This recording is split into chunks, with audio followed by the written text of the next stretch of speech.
So my name's Adam, as you were hearing, and I work for a website called Open Democracy, and over the last month or so, one of the things we've been doing is reading and monitoring all the right-wing papers and how they're trying to swing this election.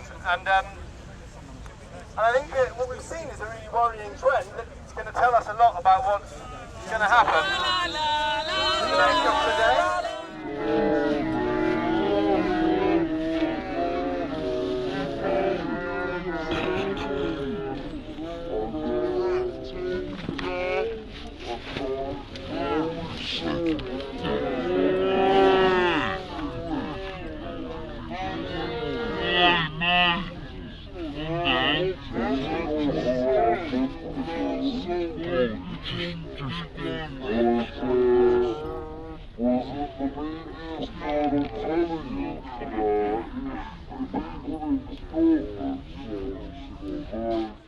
For SNP members of Parliament, she's undemocratic, we've had enough of you. Go on, Cameron, go away. and people in England vote for Green and Labour MPs who've also promised they're going to vote to sack David Cameron. Should everyone sit down so we can hear him speak? Sit down with him, speak, but defend him. Then what the media has been trying to tell us is that that majority of MPs who've been elected promising their constituents that they're going to vote to sack David Cameron would not, for some reason, legitimately be allowed to vote to sack David Cameron, which in our democratic system, where the Prime Minister is the person chosen by MPs elected by us, is a constitutional absurdity and a direct affront to our democratic system. And the way they've done this is quite sneaky. They've been telling us a whole lot of total bollocks about the way that our democracy apparently works. So for example, they've been telling us that the biggest single party is who gets to form the government. Now, if you go back to 1951, what you discover... Can I just check, is anyone live streaming? What this guy's talking about, very important, about a Tory coup of the press. Is anyone live streaming?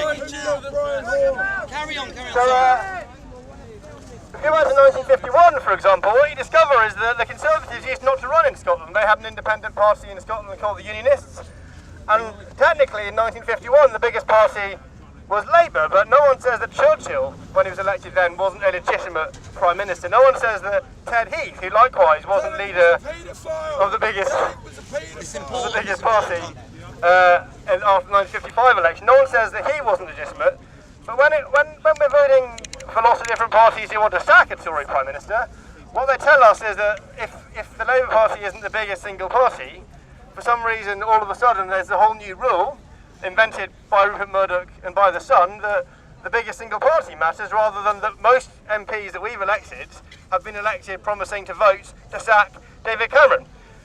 So they've been saying this for a month now, and they've been drilling this into the mind of as many people as they possibly can over the last month, and we've reached election day, and if the opinion polls last night are right, and they've been the same for the last 4 years, so I don't see any particular reason to believe they're not, then we are going to have a parliament where most MPs have been elected promising they're going to sack David Cameron. And now,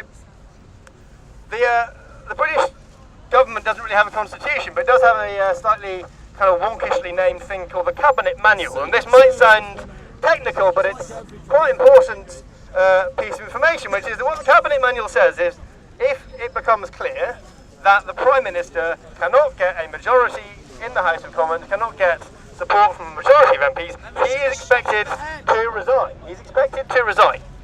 And that wording is quite important, because what that means is that if it becomes clear tonight, at any point, that the majority of MPs come from Labour, the SNP, Plaid Cymru, the SDLP, or the Greens, then he should resign. He's expected to resign immediately. Now, what David Cameron has said is that he won't. He said that he will refuse to stand down as Prime Minister, despite the fact that essentially our Constitution says that he ought to. And of course, what will happen, what the Tories have said. Let him speak, bro. It's important. No, this guy's come to do a talk. It's important. Let him Afterwards, bro. You can speak first, then I'll speak after. Who killed Brian Hall? Let's talk about that. Well, this guy's speaking very important stuff. Please listen to him, guys. Please. And so I know this is quite technical and it's quite boring potentially, but it's really important stuff, because what is going to happen tomorrow is that David Cameron has made it clear. He said that he will refuse to resign despite the fact that the Constitution says he should. And he's going to then wait until Parliament meets in 3 weeks' time in order to propose a legislative programme to the House of Commons, and if that is then voted down by MPs doing as they have promised their voters they will do, which is vote to sack David Cameron, the Tories and almost all of the media are going to say that is illegitimate because David Cameron, as an Etonian, has a God-given right to rule us all. And they'll blame, exactly. And they're going to use a few different lines. I think it's really important we understand what they are to say that it's illegitimate. The first is they'll tell us that if Tories have got most MPs, they'll tell us that gives them a right to rule. No, it doesn't. If most MPs have been elected promising to sack David Cameron, then they have every right to vote to sack David Cameron, even if the Tories happen to be the biggest single democracy. We don't have a presidential system in this country. The second reason they'll give is that some of those MPs are from the Scottish National Party. And as you might have seen over the last few weeks, the right-wing press is a little bit afraid of the Scottish National Party. And so it's trying to tell people in Scotland, the people who are begged to stay in the UK, that the MPs they elect, if they vote the wrong way, are illegitimate. That's it, it'll destroy the British Empire. And That's it, it's the end of the British Empire. and that is obviously total bollocks. And so I think it's really important over the next 2 weeks that we, because what the Tories have is our newspapers. The Tories own, or Tory backers own most of the newspapers in this country, and so they have a huge amount of power to tell people what things are meant to be, and they're rewriting their constitution, the British Constitution, in the headlines of the newspapers. And so what we don't own the newspapers, but we do have the ability to take control of the streets, as you've well shown. Yeah. Whose streets? Our streets.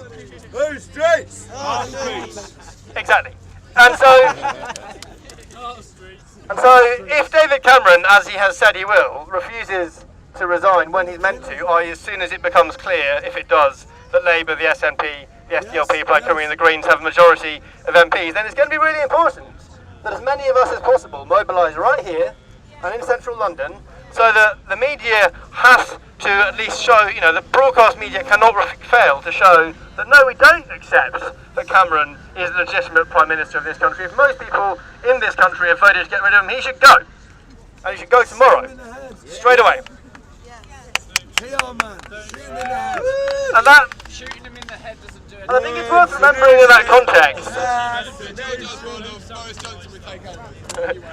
I think it's worth remembering in that context that over the last, 5 years ago, 59% of people in this country voted for parties promising not to cut public spending in the first year. Is that what happened? No, we've already had our democracy trampled over for the last 5 years, and it's important that we defend the little shreds of democracy that we have left over the next 5 days. And that's going to be a really, really important job that you guys, I think, are going to have to lead on. And I just want to quickly say one other thing, which is the other thing this election has shown us is that our democratic system isn't fit for the 1960s, never mind the 21st century. And Ed Miliband, I voted Green today, I didn't vote Labour, but Ed Miliband has promised that he's going to introduce a People's Constitutional Convention, which will give us at least some chance to try and fix some of the worst bits of our democracy. And he's going to try and brush that under the carpet. He's not going to talk about that if he possibly can. So it's going to be really important, not only that we say David Cameron's got to stand down, but also that we fight to make sure that is a genuine People's Democratic Convention, where we have a genuine chance to rewrite the rules of our democracy and make ours the kind of country we actually want to live in. You guys have talked about really exciting ideas here over the last few months, and this could be the perfect opportunity to push those ideas, but only if we really fight for it over the next couple of weeks. So thanks for inviting me here. Have a good work over the last week, and there's going to be a lot of work to do over the next 5 days, and I look forward to doing that with you. Thanks.